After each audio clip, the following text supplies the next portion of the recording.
Bismillahirrahmanirrahim.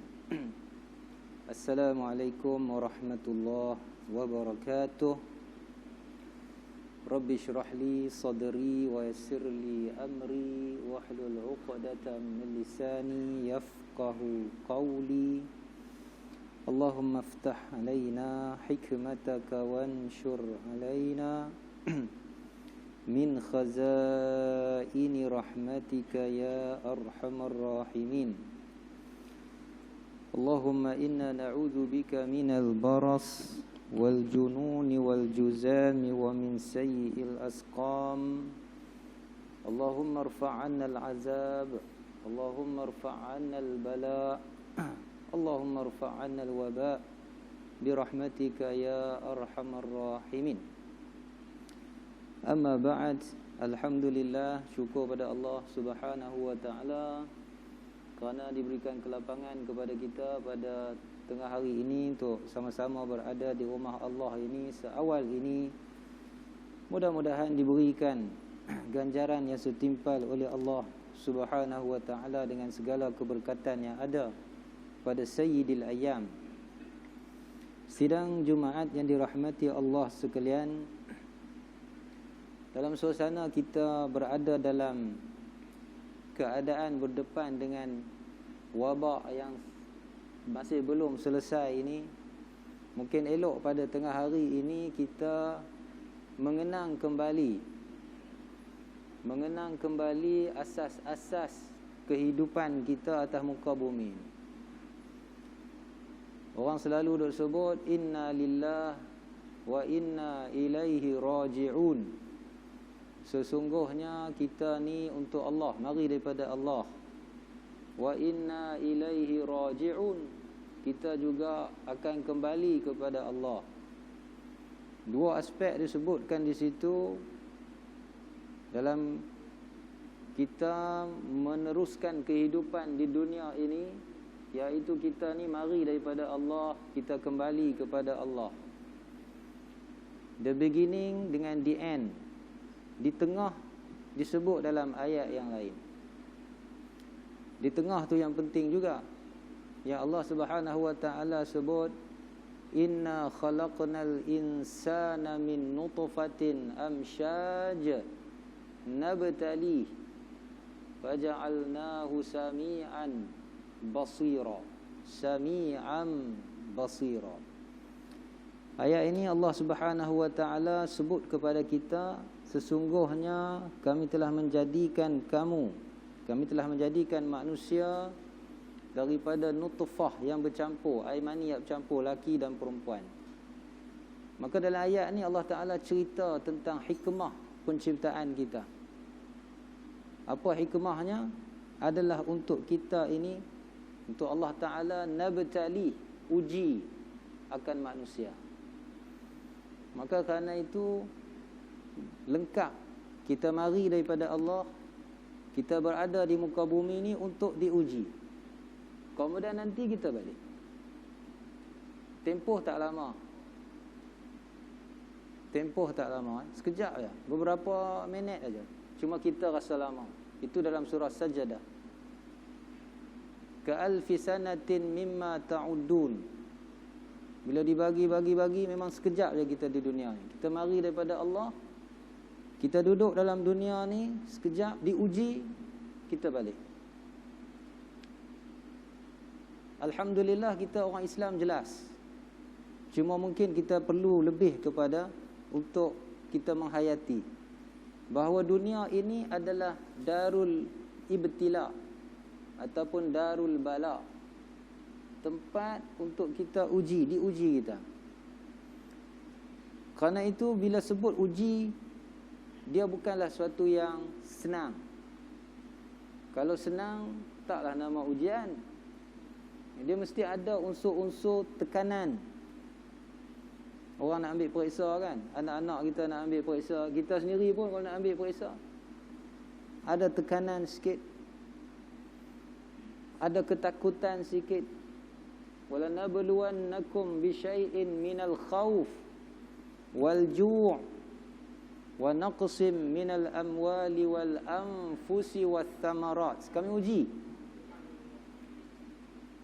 Tuan-tuan dirahmati Allah sekalian, bila kita faham perkara ini, maka bila kita diuji dengan macam-macam, maka mudah-mudahan kita ini tahan ujian. Mudah-mudahan kita ini tahan ujian. Dan ujian memanglah dia ada tekanan, ada berat. Memang macam tu. Sakit berat. Tak ada orang yang kata saya suka sakit. Dah. Memang sakit tu berat. Lapar tu berat. Sahabat sendiri pun bila terima ujian, mata nasrullah. Sahabat sendiri pun. Kadang-kadang dah tak boleh nak. Dia kadang-kadang kita manusia kan, tak boleh nak tahan. Maka sahabat pun bertanya pada Nabi, ni dah banyak sangat dugaan daripada kafir Quraisy ni. Maka sahabat tanya, mata nasrullah?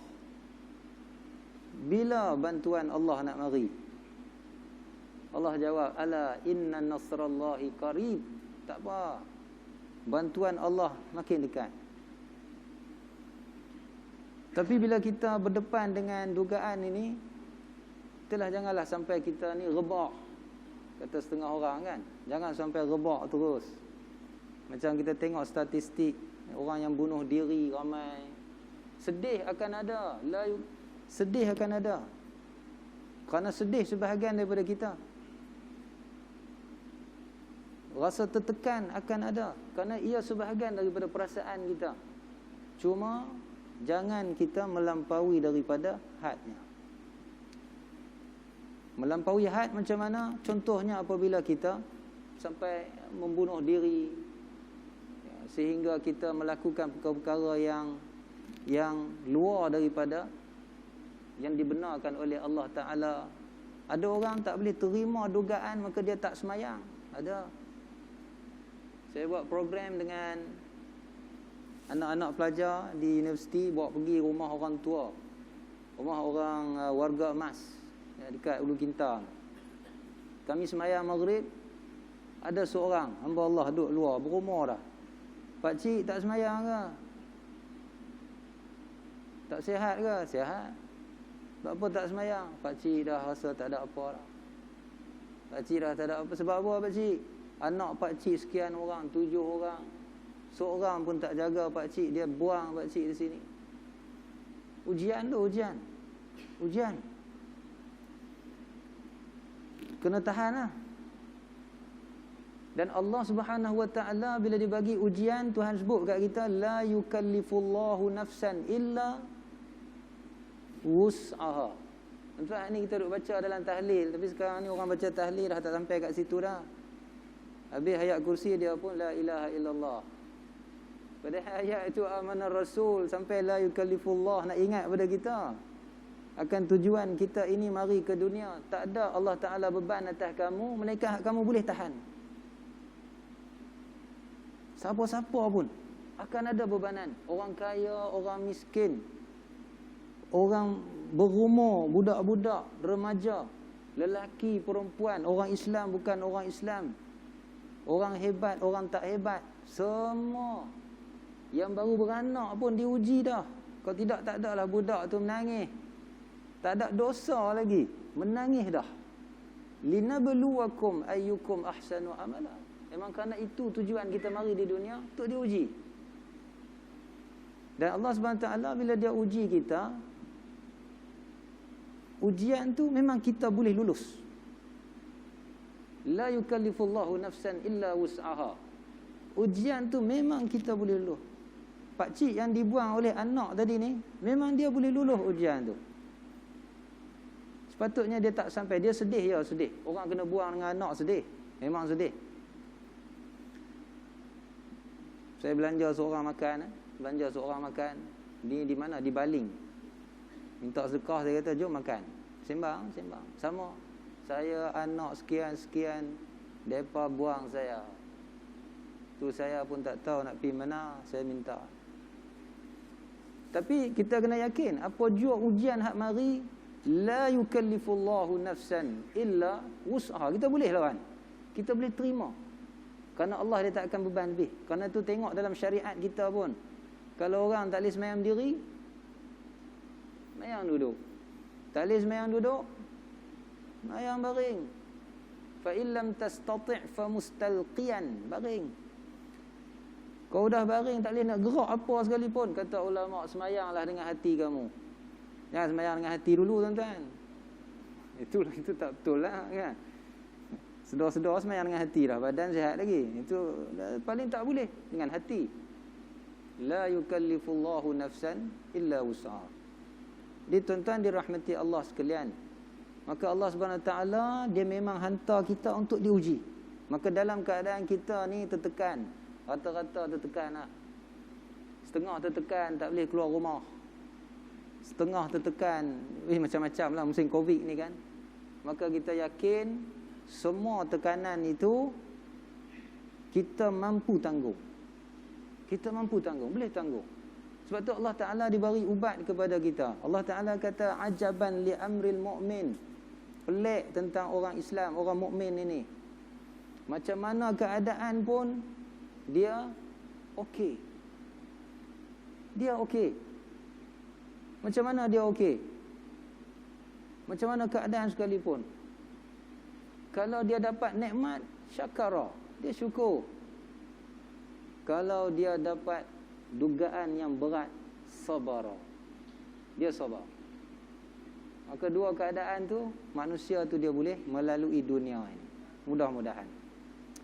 Tuan-tuan dirahmati Allah sekalian, maka dugaan itu banyak sangat. Ada yang dugaan mari daripada diri kita, ada dugaan luar daripada diri kita. Ada dugaan mari dari sudut ajaran Islam tu sendiri. Dugaan dah tuan-tuan. Ajaran Islam tu sendiri dugaan. Sebab tu ramai orang sesat. Saya bagi contoh satu, ajaran Islam sebagai dugaan. Nak percaya kata Allah Ta'ala itu mengetahui segala-galanya, qada' dan qadar Allah Ta'ala. Dugaan. Beriman kepada qada' dan qadar, dugaan. Ramai orang sesat. Sebab itu seawal sejarah Islam dah ada qadariyah, dah ada jabariyah. Dan memang kalau kita fikir, kalau kita duduk dan kita memikir, memang dia adalah satu bebanan. Allah Ta'ala dia tahu apa akan berlaku. Allah Ta'ala tahu orang ni akan masuk neraka. Mengapa Allah ciptakan dia?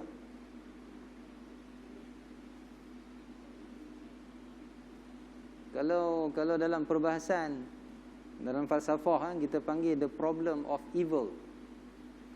The problem of evil, iaitu isu kejahatan. Kalau dah tahu jahat ni akan berlaku, mengapa Allah jadikan juga? Bukankah Allah itu Ar-Rahmanur Rahim, Maha Pemurah lagi Maha Mengasihani? Kalau Allah Ar-Rahman bukan Rahman, bukan Rahim. Tu semua mubalaghah, exaggerate. Nak cerita kata melampau-lampau Allah ni Maha Pemurah, Maha Mengasihani. Habis itu mengapa Allah Ta'ala ciptakan suatu manusia ini yang akhirnya dia akan masuk neraka? Ramai orang yang keluar agama kerana ni saja. The problem of evil. Dan dia memang dugaan atas kita. Tapi setiap dugaan akan ada jalan keluar. Kita kena percaya macam tu. Macam the problem of evil ni, kita ada dugaan, ada jalan keluarnya. Dia dugaan. Bukti dugaan kerana ramai orang yang terpesong. Ada jalan keluar, ya, kita belajar. Maka disebut, antaranya jawapan para ulama, sebab dah trigger isu tu kan, ramai yang pening tu kan. Antara jawapan para ulama kita kata, contohnya firman Allah Ta'ala, dia menjawab soalan-soalan ni ada dalam Quran dijawab. Kutiba alaikumul qital wa huwa kurhul lakum. Ditulis bagi kamu peperangan, wa huwa kurhul lakum. Kamu tak suka dia, kamu benci peperangan sebab ada kematian, ada kesakitan, ada kematian macam-macam. Tapi Tuhan kata apa? Asa an takrahu syai'a fahuwa khairul lakum. Mungkin kamu tak suka sesuatu, tapi sebenarnya ia baik untuk kamu. Dan mungkin juga sesuatu tu baik, tapi kamu nampak dia baik, tapi sebenarnya dia tak baik untuk kamu. Maksudnya Allah Ta'ala nak kata apa? Banyak perkara sebenarnya kita tak tahu, tak nampak. Kita tak nampak. Kadang kita nampak tak adil, padahal adil. Sebab tu diriwayat oleh para ulama kita, antaranya Imamul Qazwini. Dia riwayat dalam kitab dia Ajaib Makhluqat. Mula-mula dia riwayat tu dulu. Dia cerita tentang Nabi Musa AS nak semayang. Nabi Musa AS nak semayang, maka Nabi Musa sampai dekat tepi gunung, ambil air semayang apa semua, ada air, dan Nabi Musa naik duduk atas gunung. Nabi Musa duduk atas gunung tu, nak semayang, dah selesai apa semua, Nabi Musa nampak kat bawah, apa berlaku kat bawah. Maka Nabi Musa nampak ada seorang pahlawan lalu. Pahlawan tu lalu, dia duduk kejap, dia pergi. Tetapi dia tertinggal satu uncang duit. Duit tinggal kat situ. Dia pun pergi. Tunggu kejap, ada seorang pula mari. Pengembala kambing mari. Pengembala kambing ni nampak uncang tadi dan dia ambil. Dia curi. Dia pun pergi. Nabi Musa tengok ni. Nabi Musa tengok kan. Di atas bukit nampak di bawah. Mari pula orang yang ketiga miskin. Orang tua miskin. Bawa apa ni? Seberkas kayu api. Duduk kat situ, letih. Dia letak kayu api dia rehat baring. Dia baring. Duduk sekejap tu, pahlawan tadi mari balik. Sebab dia tertinggal barang. Dia teringat dia tinggal kat situ, maka dia pun patah balik. Maka bila dia sampai, dia kata kat orang tua tadi ni, mana duit aku, uncang aku tadi. Orang tua ni kata, manalah aku tahu. Aku datang-datang, aku tengok, mana ada apa, aku nak rehat kat sini. Pahlawan tadi kata, tak, kamu curi barang aku. Mana dia? Dia kata, tak, tak ada. Lepas tu dia pun, dia bunuh. Nabi Musa kat atas, kata kat Allah Ta'ala, Ayyul adal hadha Rabb. Adil ke ni Tuhan? Nabi Musa tanya, sebab apa? Sebab orang tua tadi mana duk ambil duit? Siapa yang ambil? Orang nombor 2, pengembala tadi. Tapi yang mati siapa? Yang kena bunuh? Orang tua tadi. Maka Nabi Musa pun kata, Nabi Musa dia jenis tu, dia outspoken sikit Nabi Musa ni. Kalau tuan-tuan baca sejarah kan, sirah Nabi ni, Nabi Musa adalah Nabi yang outspoken. Dia cakap lah kan, dia cakap kan. Badan dia pun tegap sikit. Rupa dia pun nampak ni sikit. Dia tanya pada Tuhan. Sama macam dia kata kan, aku tak tahu dalam muka bumi ni yang paling hebat melainkan aku, yang paling alim melainkan aku. Maka tu cerita Khidir. Nak tunjuk pada Nabi Musa, ada lagi orang lagi alim, lagi tahu, lagi wisdom, lagi berhikmah daripada engkau wahai Musa alaihissalam. Maka bila Nabi Musa kata itu, Allah Ta'ala firman.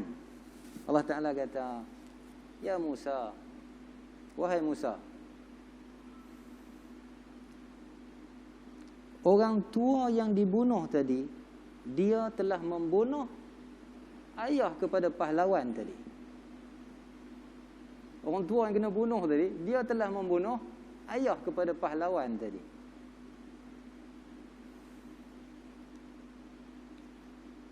Pengembala kambing hak curi duit tadi ni, hak curi uncang tadi ni, ayah kepada pahlawan ada berhutang kepada ayah pengembala kambing, tapi dia tak bayar balik.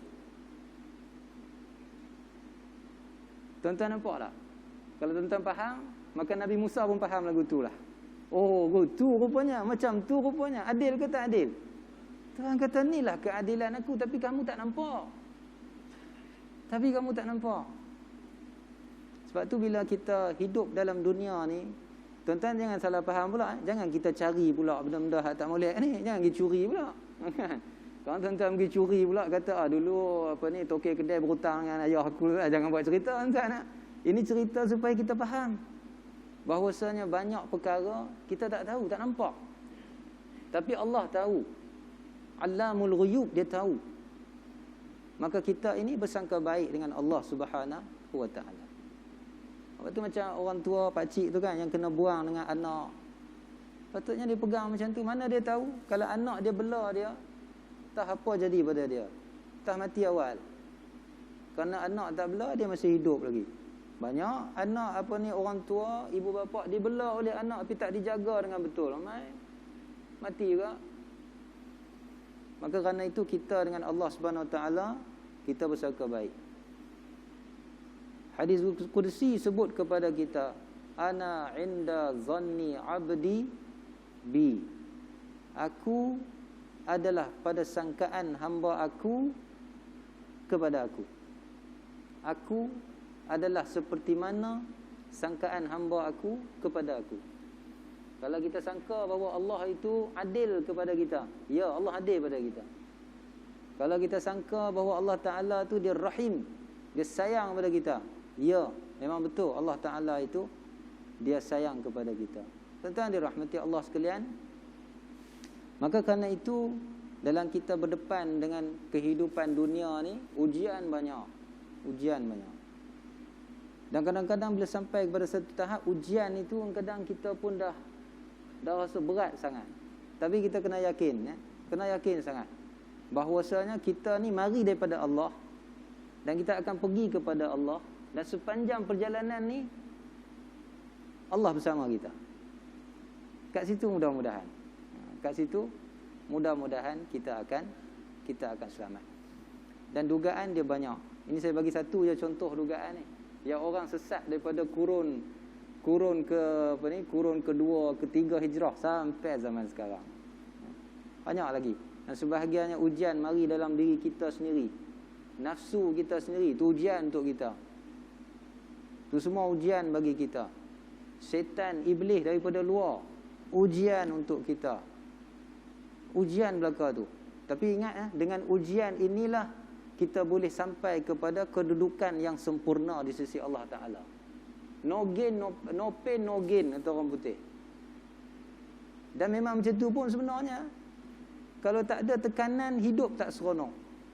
Last sekali, saya bawa satu cerita hamka, mungkin dah lama dah ulang banyak kali, tapi saya seronok cerita.